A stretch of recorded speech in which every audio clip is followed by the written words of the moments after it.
Le tourisme médiéval est un des loisirs les plus appréciés en France et la Normandie compte un patrimoine unique en la matière.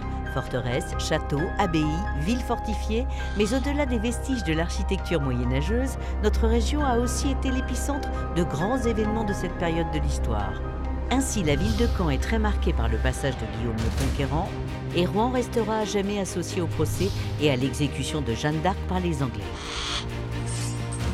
Pour vous faire vivre au mieux la richesse de cette époque, Vincent Châtelain va vous amener à la rencontre de chevaliers passionnés qui s'investissent corps et âme dans des reconstitutions historiques. Ensuite, c'est à Blainville-Crevon que Vincent découvrira le travail de fourmi entrepris par des bénévoles il y a 50 ans pour faire sortir de terre des ruines d'un ancien château fort totalement enseveli. Voilà, tu as posé ta pierre à l'édifice sur le château de Blainville-Crevon.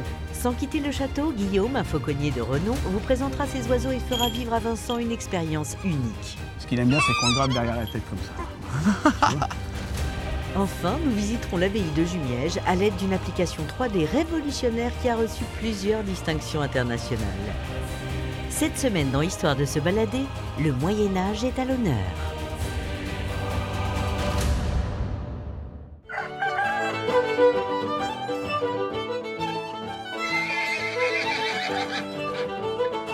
Damoiselles, damoiseaux, c'est aujourd'hui Histoire de se balader qui vous propose une découverte de la Normandie façon médiévale. Façon médiévale. Oui.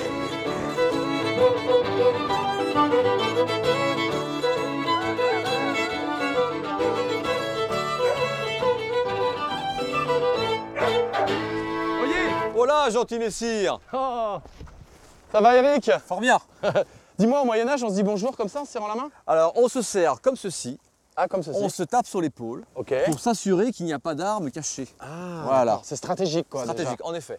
Et alors dis-moi, toi Eric, tu es un passionné d'histoire médiévale. En effet.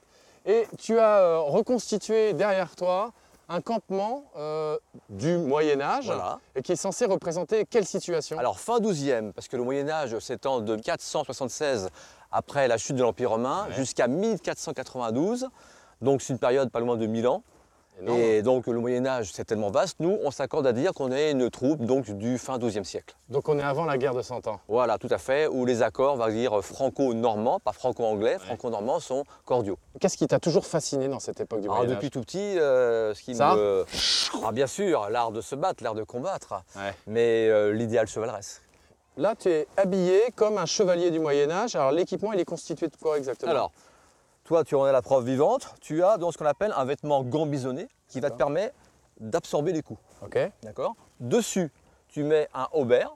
Et moi, ce que j'ai un tabard par-dessus. Pourquoi le tabard? En fait, pour reconnaître à quelle équipe j'appartiens. Ah oui, d'accord. Parce que si on prend l'exemple de la bataille d'Hastings, où tout le monde était en côte de maille, Eh oui. hein, aussi bien les Saxons que les Normands, à un moment donné, on dit mais le roi est mort. Ouais, ils auraient pu mettre un petit autocollant Voilà, et pour donc savoir du coup, quelle après, on équipe. s'est dit, tiens, le bouclier seul ne suffit pas, Ah oui. donc il faut qu'on ait un signe de reconnaissance. Ah, t'as la fleur de lys quand même. Voilà, donc j'ai la fleur de lys pour prêter, pour montrer que je montre mon allégeance Allégeance au roi. au roi de France, à l'occurrence donc à Philippe Auguste. Ouais. Voilà, mais je conserve mes terres en Normandie. On n'a pas encore d'armure Il totale n'y a à cette pas époque. encore, non, il n'y a pas encore ce qu'on appelle l'armure. L'armure entière, quoi. L'armure entière, non. D'accord. du tout, non. Et puis, Et bien sûr, donc on a l'épée.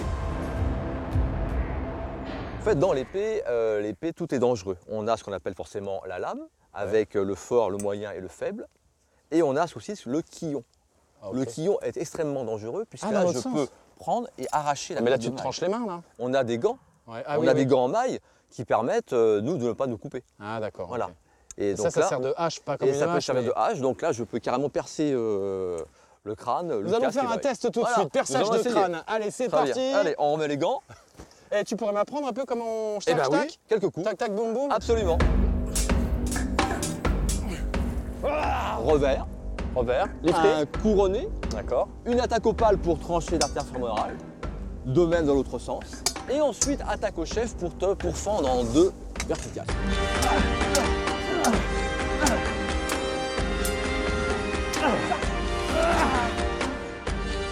Un couronné, attaque au pal, attaque au chef. Tous les chevaliers portent l'épée avec la main droite. Ah bon? Si je Il fais n'y a ça? pas de gaucher. Il n'y a pas de gaucher. Et non, puisque la main gauche est appelée la sinistre, la main du diable. Donc, tout le monde est droitier. Ça, c'est l'arme la plus connue du Moyen-Âge qui a traversé les siècles. Mais il y en a d'autres. Comme quoi, par exemple? Bah, là, ce sont des lames de corps à corps. On a des armes, on va dire de jet. On a les arcs, mais aussi l'arbalète. Ah, d'accord.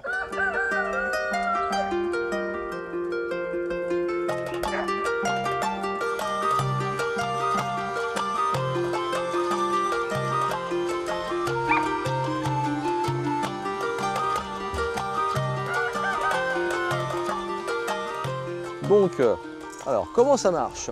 On met son pied dans l'étrier. On va, bien sûr, arquer donc l'arbalète.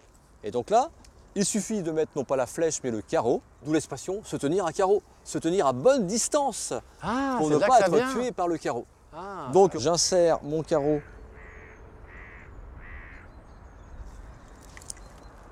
Et j'actionne sur la queue de détente. Oh, pas mal. Bon, je te Alors, laisse. je vais essayer, ouais. Donc, le pied dans l'étrier. Le pied dans l'étrier en Voilà. dessous. Le carreau dans la bouche. Voilà. Sur la noix, très bien. Voilà. Ok. L'arbalète en direction de la cible. Tout à fait. Voilà. Ici, c'est pour maintenir le carreau. Voilà. Attention aux doigts.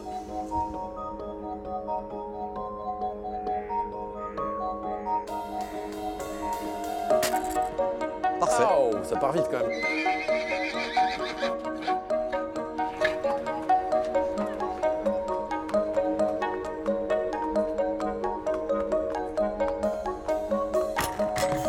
Parfait. Mieux. Excellent. Ah, je me sens un peu chevalier sur les bords.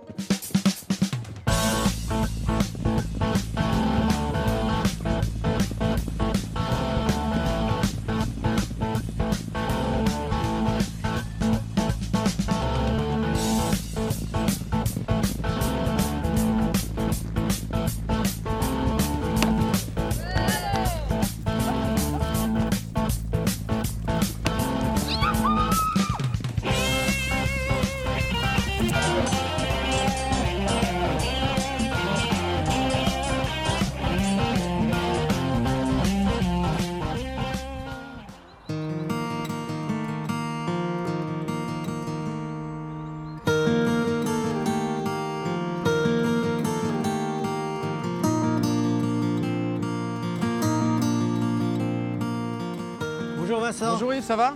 ça va très bien. Bienvenue sur le site du château de Blainville. Merci. Bah, écoutez, alors déjà, je suis assez étonné parce que je ne connaissais pas du tout ce château. Là, on voit qu'il y a encore, j'imagine, un petit peu de travail pour découvrir ce qu'il y a en dessous. Mais expliquez-moi, vous l'avez découvert à quelle occasion? Comment ça s'est passé? Écoutez, c'est une histoire amusante. En 1967, nous étions une bande de jeunes, on jouait au volley. On avait créé un terrain de volley là. Il y avait deux jeunes qui disparaissaient. Alors un beau jour, on les a suivis. Et puis on s'est rendu compte de ce qu'ils faisaient. Ils étaient en train de gratouiller, de creuser. En fait, il y avait dû y avoir, à la suite d'un orage, un petit effondrement de terre. Et à ce moment-là, ça laissait apparaître des silex et des briques. Et ils avaient trouvé le début d'une voûte. Et ils s'étaient introduits là-dedans, ils grattaient, ils creusaient. C'est le début de la découverte de ce château qui était sous terre, Ah oui. complètement enseveli. Les fossés que vous voyez maintenant, c'est le résultat de 50 années de travaux. Et là, le travail, il n'est pas fini, hein, j'imagine, non? Non, ça continue. Ouais, vous allez me parler du château, mais on va descendre.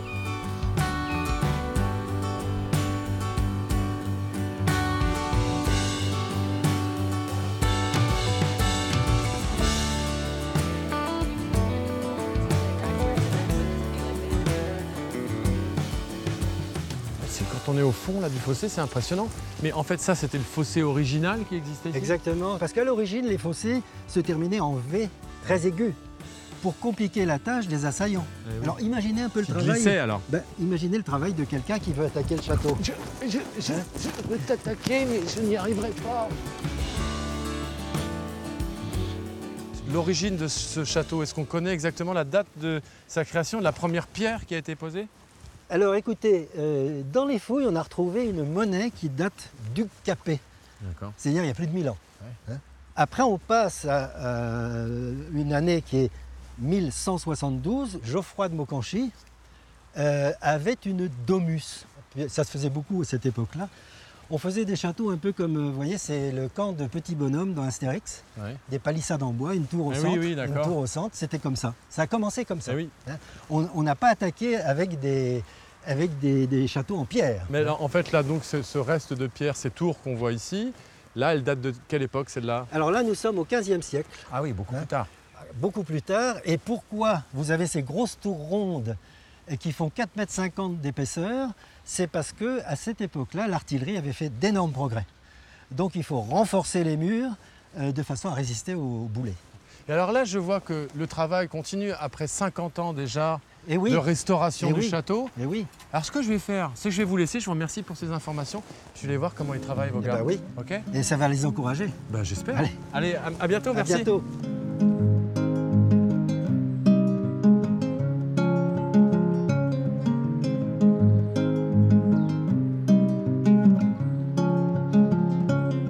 Alors dis-moi, qu'est-ce que tu es en train de faire là, concrètement? Donc en fait, le but c'est vraiment d'entretenir les murs pour pouvoir le faire perdurer pendant encore des centaines d'années. Ça veut dire que là, ce que tu es en train de faire, après, on va recouvrir avec ces pierres-là ou pas? Ouais. On va récupérer faire la en fait totale, quoi. les grès qui sont un peu partout.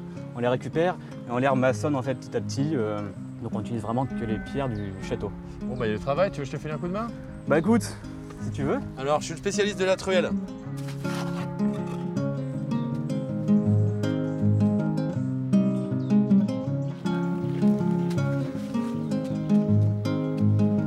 Voilà, tu as posé ta pierre à l'édifice sur le château de Pinguet-de-Crevon.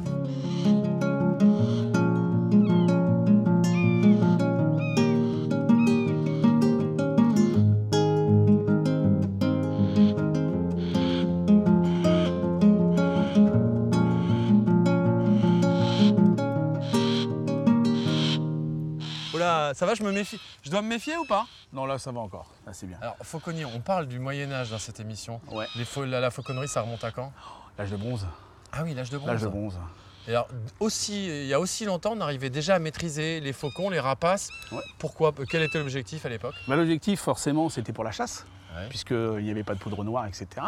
Donc, on prenait les oiseaux, comme on avait vu que c'était vraiment des très grands prédateurs. Et puis, on se servait de ces oiseaux pour attraper les proies. Ah oui, d'accord. S'il voit un animal partir, on lâche le faucon dessus, et forcément, il va partir à l'attaque. Alors, il suffit simplement de lui enlever le chaperon, comme ceci. Je m'éloigne ou pas? Non, non, pas ça du craint tout. pas? Voilà, on lui enlève Non, le ça truc, va, ça craint pas. et voilà. Et alors, je peux le toucher ou pas? Tu peux, oui, gentiment le toucher comme ça. Voilà. Non, non, il va pas te faire mal. C'est juste, en fait, ça il va, regarde. d'accord. Voilà. Ah ouais, c'est super doux, c'est marrant. Alors ça, c'est le premier. Il y en a plein d'autres derrière. Alors, j'en ai amené plein d'autres là. On dirait un bébé, celui-là, c'est drôle. Eh bien pourtant, c'est pas un bébé, cher Vincent. Cet oiseau, elle est déjà âgée de 12 ans. C'est Si ce qu'on je- appelle un petit faucon cresserelle. Ah, d'accord. Voilà. Est-ce qu'il a été utilisé au Moyen-Âge ou à une autre période pour la chasse aussi? Parce qu'il paraît petit par rapport aux autres. Eh bien alors, Peut-être moins forcément, il y avait des catégories pour la chasse. On avait des catégories, c'est-à-dire que, par exemple, le faucon était réservé aux seigneurs. Ah, Juste les seigneurs avaient le droit d'accord. de chasser avec L'animal un faucon. noble, quoi. C'était l'animal noble. Comme on peut le voir là-bas, l'aigle, lui était réservé aux rois et aux empereurs. Ah, d'accord. Voilà. Le faucon cresserelle était pour les dames. Ah, Les dames allaient chasser entre elles, elles allaient chasser la grive. C'était plus un amusement que de la chasse. Ah oui, Voilà. d'accord. Mais la grive était un mets très recherché à l'époque médiévale. Alors là, c'est un terrible chasseur. C'est-à-dire qu'à l'heure actuelle, même maintenant, les chasseurs se servent beaucoup de cet oiseau. bon Et c'est donc une buse de Harris. Il a une petite particularité, c'est que ce rapace, on dit de lui que c'est le loup du ciel. C'est-à-dire que ce rapace est capable de... C'est le seul rapace au monde à être capable de chasser en meute, Ah, comme les loups. d'accord, ok. Voilà. Donc ils peuvent s'attraquer avec des grosses proies quand ils sont plusieurs. C'est-à-dire qu'ils font une formation dans les airs et ensuite ils attaquent ensemble? Tout à fait. Alors ça, c'est extraordinaire. C'est un oiseau qui s'appelle donc le caracara huppé. Je te propose de le prendre au gant. Ah oui, d'accord, Voilà. ok. Donc tu vas enfiler un gant, il faut connaître. Là, il faut non, mettre non, la main gauche. Je vais le prendre, je vais te le poser sur le gant. Et tu vas voir qu'il est vraiment très très sympa. Viens mon titi. Voilà. Et c'est un oiseau très attachant. Le Comme ça? caracara, on dit de lui même que c'est le clown des oiseaux de proie. Alors là, on va déjà le sécuriser. Ah oui, c'est ça Voilà. qui ne me vole pas dans la tête quand même. C'est ça. Et ensuite, je vais te le poser sur ton gant. Voilà. Allez, titi. Voilà. Tu vas fermer le poing. Et je vais te demander de serrer simplement léger. Et tu... Non, non, titi, tu restes là. Voilà, ferme le gant. Voilà. Et mets ton poing bien droit. Voilà. On va lui donner un peu. Voilà. Ah, c'est relativement léger comme oiseau. Ah, il n'est pas très très lourd. Hein. Et lui, je peux le toucher? Ouais. Voilà. Voilà. Voilà, lui, ce qu'il aime bien, c'est qu'on le gratte derrière la tête comme ça. Tu vois, il adore ça. Et là, justement, on voit pourquoi on l'appelle le caracara huppé, parce qu'il a une petite huppe là. Tu vois, très sympa. Voilà. Et il adore ça. Excellent. Tu viens, mon petit début? Viens, allez, on va voir. Et puis on va te présenter aussi forcément un oiseau que tout le monde connaît et tout le monde a l'habitude de voir. On dit de lui qu'il est le maître des airs. On dit aussi que cet animal représente la force et c'est ainsi que la liberté. Malheureusement, tous les dictateurs ont pris cet oiseau en emblème. Ah, d'accord. Que ce soit de Jules César à Adolf Hitler, on a toujours vu l'aigle comme la puissance. Et cet oiseau, forcément, au temps médiéval, était réservé simplement aux rois ou aux empereurs. Ce qui est impressionnant avec l'aigle, je trouve, c'est le regard. On a l'impression qu'il fronce les sourcils. Il est super énervé, quoi. Non, non, pas du tout. Mais je sais bien, mais son regard, c'est on va même comme ça. Bonjour, je suis un aigle. Ah ben ça c'est clair que généralement... T'as compris ou quoi? Ça impose le respect. Aigle. Regarde, ça impose quand même le respect. Regarde le regard. Wow. Ne regarde pas comme ça, je t'ai rien fait. Ouais. Là par contre, t'es en train de le défier. C'est-à-dire que les aigles détestent qu'on les regarde dans les yeux. Ah c'est vrai, pourtant. Ah oui. Parce que pour lui, il va sentir que c'est une agression. Et comme tu peux le voir, sa crête est en train de gonfler. Là, il s'est dit, Vincent veut m'agresser. Voilà. Histoire de se balader, c'est fini. À bientôt. Non, non, là, tu crains rien. Il est vraiment très, très gentil. Est-ce que je peux le toucher ou pas? On va essayer. Tu peux essayer de faire gentiment ça. Alors, attention à tes doigts quand même. Hein. Voilà. Doucement, Lolo. Doucement. Doucement. Doucement. Voilà. Doucement. Doucement. Doucement. Voilà. Alors, c'est bien sûr, ce sont des animaux qui n'aiment pas être trop caressés. Ouais, hein, parce que déjà, dans la nature, ils ne se caressent pas entre eux. Bien sûr. Voilà. Les oiseaux se caressent pas jamais entre eux. Jamais, jamais du tout. Hein. Ah ouais, d'accord. Il faut savoir que même dans un couple, très très oiseau. spécial hein, quand même. Hein. Dans le couple d'un rapace, c'est très spécial. C'est la femelle qui choisit le mâle. Ouais. Surtout en captivité, si le mâle ne plaît pas à la femelle, elle le tue, elle le mange. Hein. Ah ouais, d'accord, comme les montres religieuses, Il quoi. n'y a pas de sentiment. Ah, ouais, ouais. Les femelles sont plus puissantes. Il faut savoir que les femelles sont beaucoup plus grosses, on les appelle les formes. Les mâles, on les appelle les tiercelés. Pourquoi tiercelés? Tous les mâles chez les rapaces font un tiers de moins que les femelles. Et en fait, Hitchcock, le film Les oiseaux, Ouais. c'est des corbeaux? Il y a des corbeaux, il y a des goélands et ça. Et voilà. Donc là, on a un grand corbeau des montagnes. Waouh, c'est beau. Donc là, c'est une toute petite. Ah, c'est un peu bleu argenté, c'est un peu C'est bleu, argenté, le reflet, oui, c'est marrant. Tout à fait, oui. Tout à fait.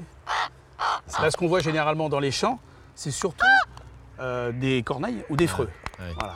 Le grand corbeau comme ça, généralement, c'est des oiseaux qu'on trouve très difficilement dans les... Tu veux bien arrêter de me faire du mal. Mais là, en fait, il se prend pour Woody Woodpecker. Ça, là, elle a bien compris que si elle faisait ça en esquintant le gant, elle va avoir à manger pour éviter justement qu'elle me défonce le gant. Ah, d'accord. Voilà.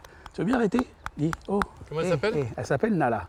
Voilà. Nala, s'il te plaît, tranquille. Comme c'est encore un bébé, là, elle s'amuse de tout. Voilà. C'est très intelligent. Très intelligent. Si on se replace dans l'époque du Moyen-Âge, celui-là, il était chassé. On disait plutôt que c'était l'oiseau des sorcières, hein, l'oiseau de mauvais augure.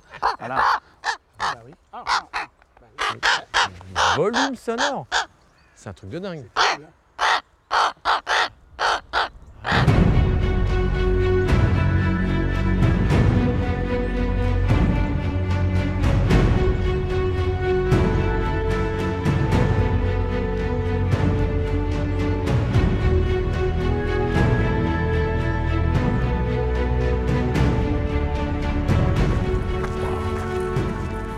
Ah, on s'en lasse pas de Jumièges, hein.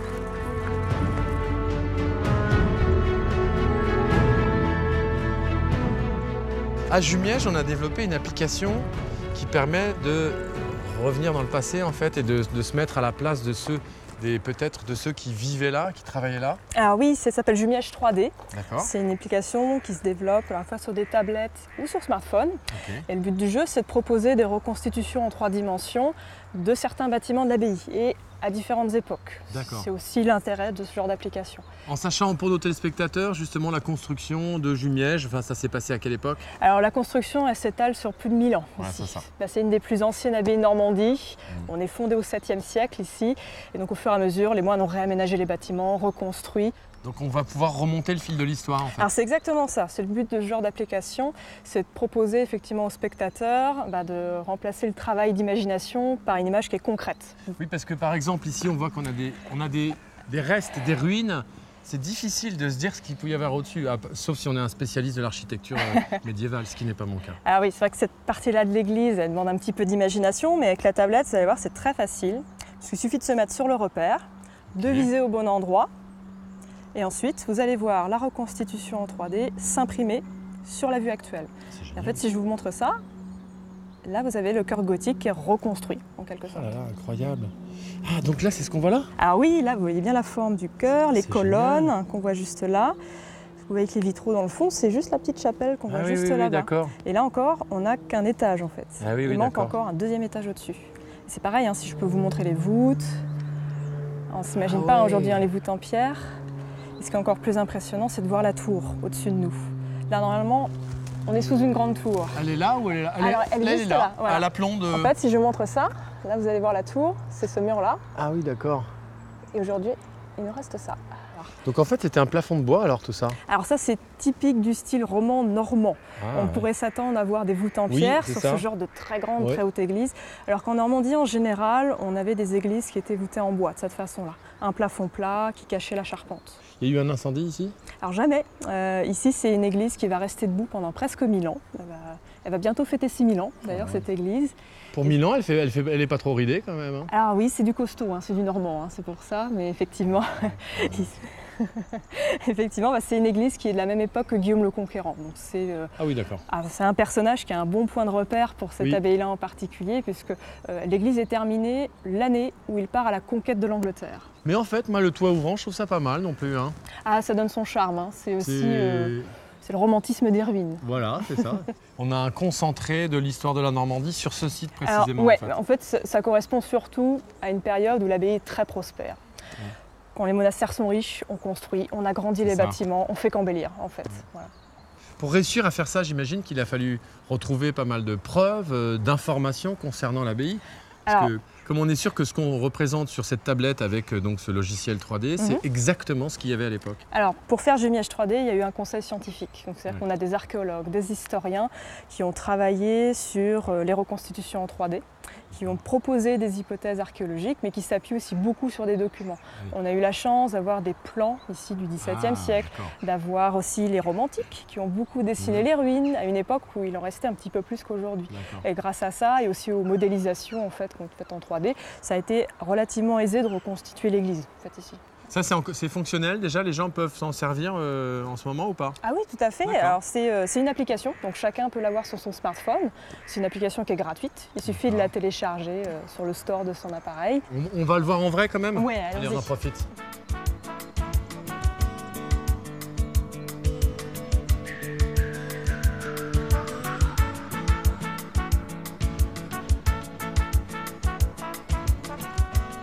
Le soleil donne de l'or intelligent, le soleil donne la même couleur aux gens, la même couleur aux gens, gentiment.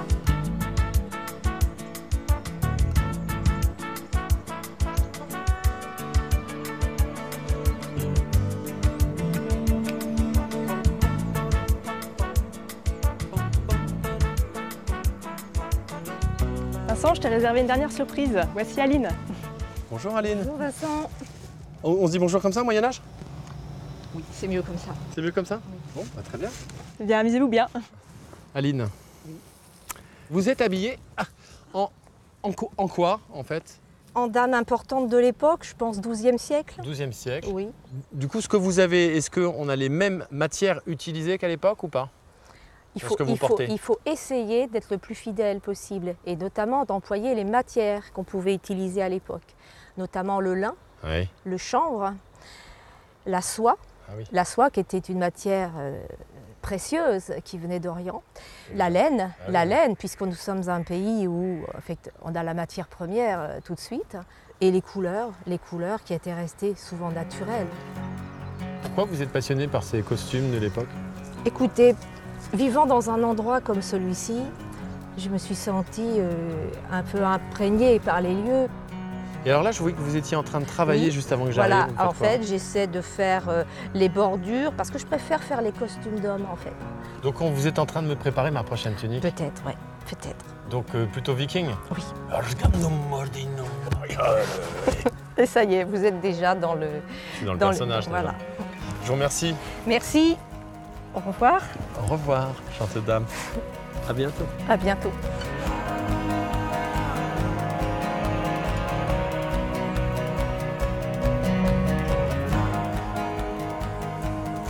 Touchez ma bosse, monseigneur. Touchez ma bosse. Non, le Moyen-Âge, c'était pas comme ça, c'était une période riche. Et j'espère que vous l'aurez vu avec cette émission. On nous a légué une histoire et un patrimoine assez exceptionnel. J'espère que vous regarderez l'émission en replay, vous allez sur le site de France 3 pour ça. Et puis c'est le moment de vous dire au revoir, on se retrouve très bientôt pour de nouvelles aventures d'histoire de se balader. Ciao!